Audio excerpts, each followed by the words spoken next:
దినాన్ని పురస్కరించుకొని ఆంధ్రప్రదేశ్ రాష్ట్రంలో ఉన్నటువంటి దాదాపు 30 శైవ క్షేత్రాల్లో మహాశివరాత్రి పండుగ వాతావరణాన్ని ఈరోజు ప్రజలందరికీ భాగస్వామ్యం కల్పిస్తూ రాష్ట్ర ప్రభుత్వం గౌరవ ముఖ్యమంత్రి చంద్రబాబు నాయుడు గారి ఆదేశాల మేరకు అనేక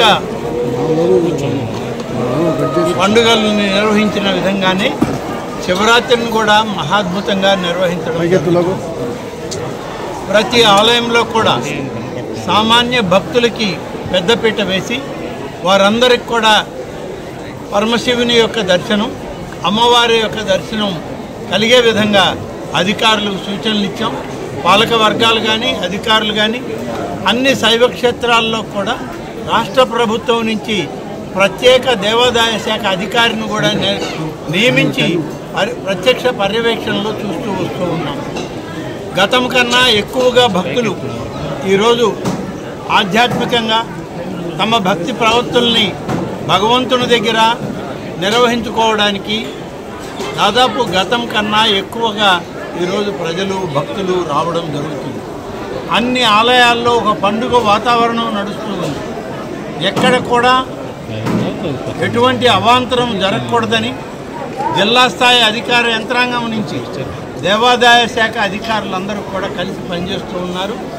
అనేక ఆలయాల్లో లక్షలాదిగా ఇవాళ జన సమూహం సామాన్య భక్తులు కాలినడకన కొండలు ఎక్కి దైవ దర్శనానికి రావడం జరుగుతూ ఉంది. శ్రీశైల మహాక్షేత్రాన్ని చూశాను, శ్రీకాళహస్తిని చూశాను. ఇవాళ మూలస్థానేశ్వర స్వామి యొక్క ఆలయానికి రావడం, ఇవాళ సాయంత్రం కోటప్ప కొండకు వెళ్ళి త్రికోటేశ్వరుని యొక్క ఆశీస్సులు తీసుకోవడం జరుగుతుంది. ప్రభుత్వం 3 ఆలయాల్లో రాష్ట్ర పండుగగా నిర్వహించడానికి నిర్ణయం తీసుకొని అందులో శ్రీశైలం, శ్రీకాళహస్తి, అలాగే కోటప్ప కొండ, త్రికోటేశ్వర స్వామి ఆలయం ఇవాళ రాష్ట్ర పండుగలుగా గుర్తించడం జరిగింది. ఈరోజు ముఖ్యమంత్రి గారు స్వయంగా ప్రభుత్వం తరఫున వస్త్రాలు ఇవ్వాల్సింది ఉంది.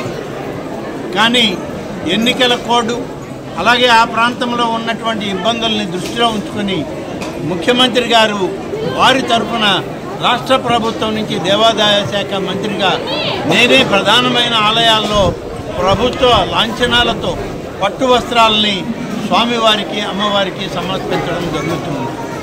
ఇవాళ